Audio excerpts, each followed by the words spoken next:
Supreme কোর্টে প্রধান বিচারপতির বেঞ্চে আজকে যে শুনানি হয়েছে সেই শুনানির পর স্বাভাবিকভাবেই যদি কোনো রাজনীতিকে চোখে পর্দা বলে কিছু থাকে, যদি তার ন্যূনতম সম্মানবোধ থাকে, তাহলে তিনি আর তার পদ আঁকড়ে থাকবেন না। তার কারণ প্রশ্নের মুখে পড়ছে সরাসরি তিনি পরিচালনা করেন এমন দুটো দপ্তর। প্রথমত স্বাস্থ্য দপ্তর, তার অবস্থা তো তথই বচন। সেখানে ধর্ষণ এবং খুন হয়ে যাওয়া চিকিৎসকের জন্য একটা এফআইআর পর্যন্ত করে না তিনি যে হাসপাতালে কর্মরত সেই হাসপাতাল কর্তৃপক্ষ, এমনকি রাজ্যের স্বাস্থ্য দপ্তর পর্যন্ত।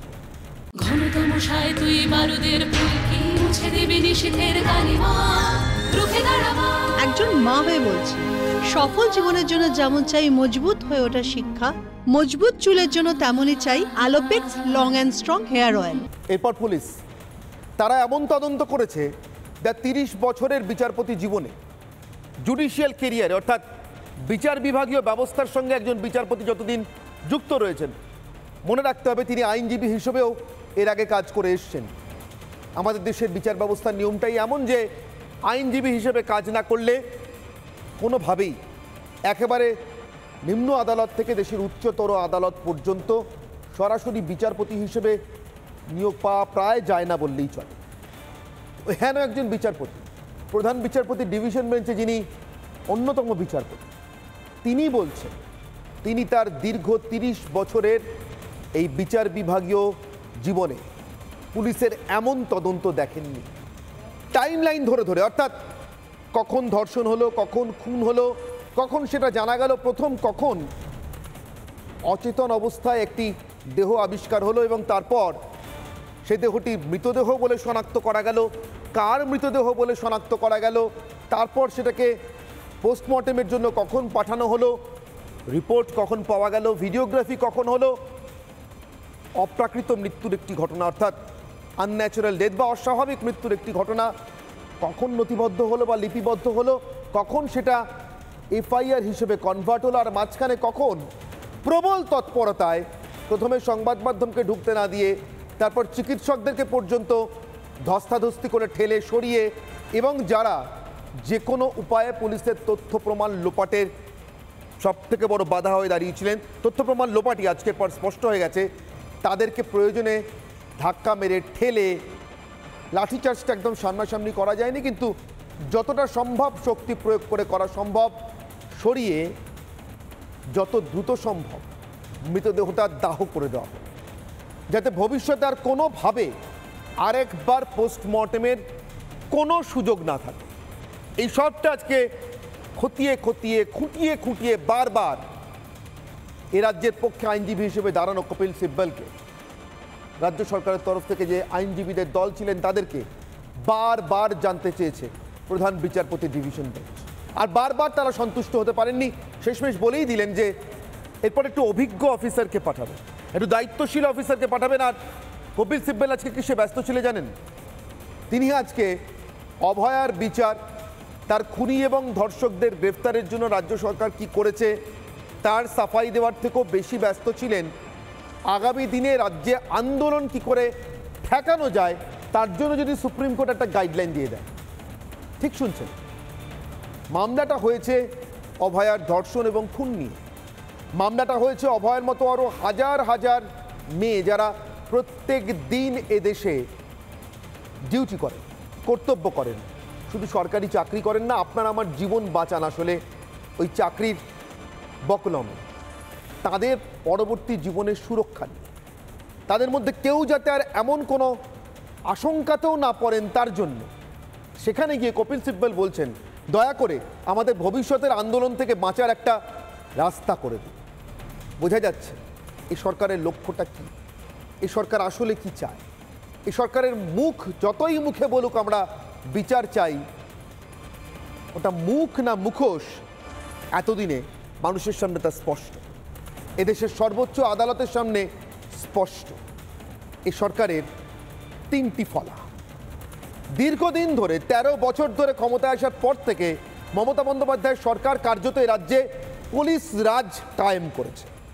সেই পুলিশ রাজের সবথেকে নিন্দিত, ধিক্কৃত এবং কদর্যতম সাম্প্রতিকতম মুখটি হলেন কলকাতার পুলিশ কমিশনার বিনীত গোয়েল আর মমতা বন্দ্যোপাধ্যায়ের তথাকথিত এত বড় স্বাস্থ্য দপ্তরে super speciality, super multi speciality, multi super speciality স্বাস্থ্য দপ্তরের তাজ, বেতাজ বাদশা ওই সন্দীপ ঘোষ, দাগি সন্দীপ, যে আরজি করে অভয়ার মৃত্যুর জন্য পরোক্ষভাবে দায়িত্ব মনে হচ্ছেই, এমনকি প্রত্যক্ষভাবে তার মৃত্যুর পর তথ্য প্রমাণ লোপাটে তার সক্রিয় ভূমিকা থাকলেও বোধহয় ভবিষ্যতে অবাক হওয়ার কিছু থাকবে না। কিছুক্ষণ আগে একজন ম্যাজিস্ট্রেটের সামনে, বিচারকের সামনে তার গোপন জবানবন্দি নথিভুক্ত করিয়েছে সিবিআই। সন্দীপের পলিগ্রাফ টেস্ট করানোর আবেদন জানানো হয়েছে। আর মমতা বন্দ্যোপাধ্যায় একদিকে এই সন্দীপ ঘোষকে 4 ঘন্টার মধ্যে অন্য হাসপাতালে একই পদে বদলি করে, আর একদিকে বিনীত গোয়েলের প্রকাশ্য প্রশংসা করে বারবার প্রমাণ করে দিয়েছে, প্রমাণ তিনি আসলে কি চান, কার পক্ষে আছেন, আর তার সরকার ঠিক কীভাবে চলছে। আমার তাই একটাই বক্তব্য, দমন পীড়নের এই ত্রিফলাকে পশ্চিমবঙ্গের মাটি থেকে যদি আপনি অহিংস অসহযোগী উপায়ে একজন নাগরিক হিসেবে উৎপাটিত করতে না পারেন, যে অধিকার আপনাকে সংবিধান দিয়েছে, যে অধিকারের পক্ষে সওয়াল করার 100% অধিকার আমাকেও সংবিধান দিয়েছে, সাংবাদিক হিসেবে আপাতত নিজের নিরপেক্ষতা সরিয়ে রেখে, নিরপেক্ষতার বর্ম খুলে রেখে শুধুমাত্র মানুষের পক্ষ নিয়ে কথা বলার দায় থেকে বলছি, এই দমন পীড়নের ত্রিফলাকে উৎপাটিত করতে না পারলে আপনি একবার নিজের বিবেকের কাছে প্রশ্ন করে দেখুন, ভবিষ্যতে আপনি মনুষ্যত্বের কাছে জবাব দিতে পারবেন তো? দায়ী হয়ে থাকবেন না। আমার আজকের বিশেষ প্রতিবেদন। 9ই আগস্ট বিকেল, অভয়ার মৃত্যুর পর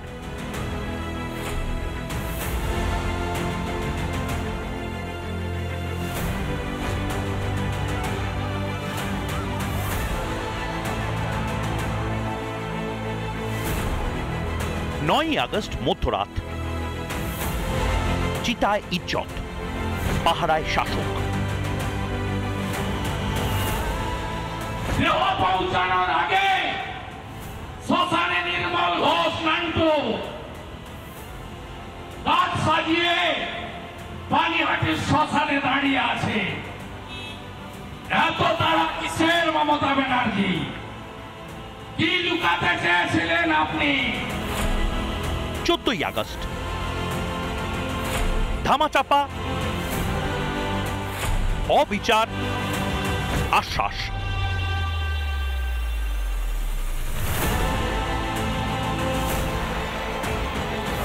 আসল যে খুনি তাকে জেরা করে 12 ঘন্টার মধ্যে তাকে অ্যারেস্ট করা হয়েছে। এভিডেন্স তো কলকাতা পুলিশের হাতে ছিল। হ্যাঁ, আমরা ওটা সিবিআইকে হ্যান্ডওভার করে দিয়েছি। যেহেতু আমাদের টার্গেটেড টাইম ছিল রবিবার পর্যন্ত, এই রবিবারের মধ্যে তারা কেস করে তারা ফাঁসি দেবে। 15ই আগস্ট, হাসপাতালে হারমাত, দুর্বিনীত দারোগা, লোপাট প্রশাসন।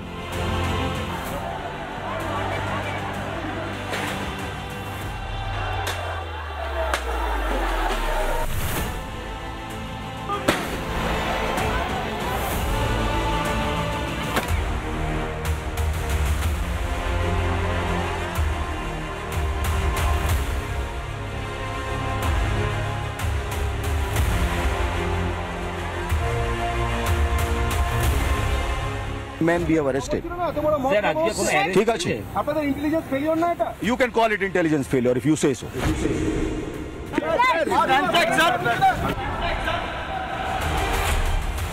22 আগস্ট, সর্বোচ্চ অনাস্থা।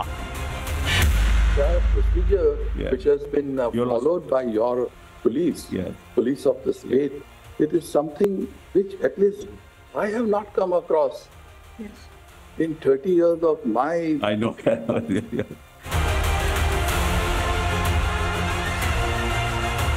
এই সরকারকে, এই শাসককে মুখের ওপর না বলতে পারলে মনুষ্যত্ব আমাদের ক্ষমা করবে কি? রিপাবলিক বাংলা। ভারত সরকারের একজন অ্যাটর্নি জেনারেল ছিলেন, 1975 সাল, 74 সাল, 76 সাল। নাম নীরেন দে, এক বঙ্গ সন্তান। ভারতের আইন ব্যবস্থার, বিচার ব্যবস্থার ইতিহাসে তার নাম কুচকুচে কালো অক্ষরে লেখা আছে। জীবনের একেবারে শেষ ভাগে এসে নীরেন দে বিলাপ করেছিলেন। তিনি বলেছিলেন, সেদিন যে কায়দায় আমি জরুরি অবস্থাকে সমর্থন করেছিলাম আদালতে দাঁড়িয়ে, তা অত্যন্ত ঘৃণ্য। তার জন্য আমার আজ লজ্জা হয়, দুঃখ হয়। কিন্তু আমি আরও অবাক হয়েছিলাম, যে আদালতে দাঁড়িয়ে আমি এই সওয়াল করেছিলাম, সে আদালতের বিচারপতিরা তাতে সামান্যতম আশ্চর্য বোধ করেননি। তার কারণ ভারতীয় বিচার ব্যবস্থার ইতিহাসে অত্যন্ত কলঙ্কজনক এবং একমাত্র ব্যতিক্রমী কলঙ্কজনক অধ্যায়টি তখন চলছিল, যখন দেশের 3 জন সেরা বিচারপতিকে, অভিজ্ঞতম বিচারপতিকে টপকে জরুরি অবস্থার রূপকার ইন্দিরা গান্ধীর আস্থাভাজন আরও এক বঙ্গ সন্তান এন রায়কে সুপ্রিম কোর্টের প্রধান বিচারপতি নিয়োগ করা হয়েছিল, শুধুমাত্র সরকারের যাবতীয় কুকর্মে সেলমোহর দেওয়ার জন্য। ভাগ্যবান আমি আর আপনি। এদেশে জরুরি অবস্থা স্থায়ী হয়নি, তার অমানিসা স্থায়ী হয়নি। আমরা আবার আমাদের দেশের স্বাধীন, গণতান্ত্রিক, স্বেচ্ছায় আইন মেনে চলা বিচার ব্যবস্থা ফিরে পেয়েছি। আর তাই পর্দিওয়ালা আজকে পর্দা তুলে আমাদের দেখিয়ে দিচ্ছেন ওপারে ঠিক কি আছে। আর তাদের সামনে নীরেনদের মতোই কতকটা অসহায় লাগছে এ রাজ্য সরকারের আইনজীবী কপিল সিব্বলকে, যিনি 30 বছরের রাজনৈতিক জীবনে এমন দেখিনি, মাফ করবেন, বিচারপতির জীবনে এমন দেখিনি বলার পরও হাসছেন। হাসির আওয়াজটা শুনলেন আপনারা? ওটা কপিল সিব্বলের হাসির আওয়াজ। আমি নিশ্চিত ভারতের ভবিষ্যৎ, ভারতীয় গণতন্ত্রের ভবিষ্যৎ, ভারতের নাগরিকদের ভবিষ্যৎ কপিল সিব্বলের আইনজীবী জীবনের দিকে তাকিয়েও, অন্তত আজকের দিনটির জন্য তার দিকে তাকিয়ে উপহাস, পরিহাস এবং অবশ্যই ব্যঙ্গ আর বিদ্রুপের হাসি হাসবে।